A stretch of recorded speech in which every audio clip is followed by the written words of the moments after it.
Good. A lot of energy. A lot of energy in the building, a lot of energy in the practice. One more prep day could serve us pretty good. How does this UConn team just stack up and match up compared to the ones you've seen over all the other years? I mean, they're pretty talented, as always. I think they get more of their stuff that they want to get, and it's less relying on just Paige to do her thing. I think Strong gives them a lot of options because of her ability to score the ball, pass the ball, and her IQ factors into what they do. So I don't think it changes anything as to our emphasis, which is to disrupt their flow and their fluidity of their offense. Going off of that, could you just compare and contrast from your perspective Joyce and Sarah? And then obviously you have a connection with Allison. I guess just what's that like watching Sarah play? I think they're two incredibly talented individuals. What we ask Joyce to do, her responsibilities are a lot different than Sarah.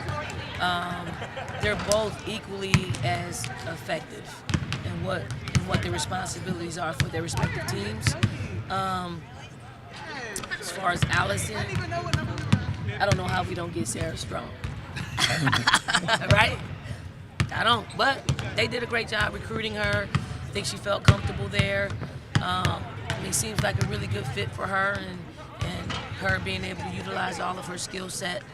And I haven't talked to Allison since. No, I'm kidding. I'm kidding. Coach, obviously a couple big losses against UCLA and Texas. You talked about focus and how dialed up in they are. Are they extra dialed in, knowing you want to pick up a win and don't drop the win like against Texas or UCLA? Do you feel that at all with you? I don't feel it like it's UConn, or I feel it like they want to win. That's what it feels like. It feels like the preparation for all the games that we have to play. Is it a little bit extra special because of UConn? Maybe, but I mean it's very similar to our preparation for all of our big games. When you play someone like Paige, who is elite and is getting ready, to go to the WNBA, does it help when you have players who have faced her a number of times and kind of know what to expect? Yeah, I mean, familiarity really helps when you're playing a team in a program like UConn because their actions will challenge your defense to be disciplined. And if you've played them before, you aren't as amped up to make sure you're doing the right thing all the time. You're comfortable with knowing that these types of things will happen out there, and it calls for our defense to be disciplined and not have breakdowns. We got to communicate. We got to know how we're guarding certain actions for them. And when you have a seasoned group like we do, you feel good in knowing that maybe you don't get all your stuff in as far as all their actions.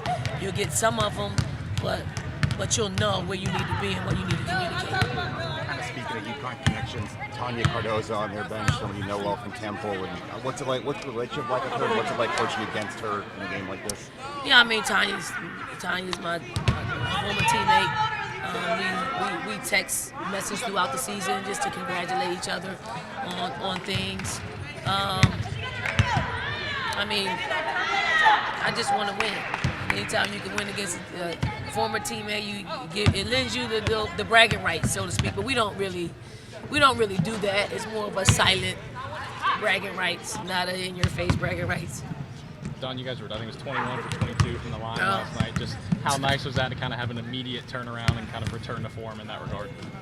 Oh, it hasn't been immediate. If it's immediate, we might have had one less loss, right? It's a difference maker. It's a difference maker. I think it can create an opportunity for us to win or lose, depending on how efficient we are from the charity stripe. It was good to see those free throws go in, just going into this game as well. So hopefully we can continue the trend. Don, you always talk about growing the game. What's it like to have another opportunity? Gino on one sideline going on the other with all these great players. College game day here. What's that?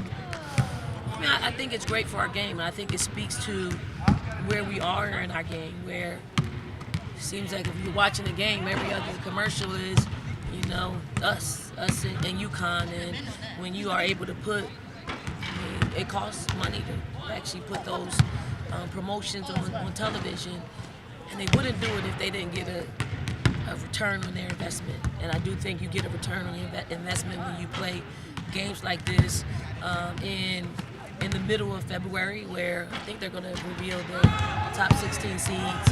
All of that surrounding our game is a build-up towards, the biggest and the best part of our season, which is the NCAA tournament.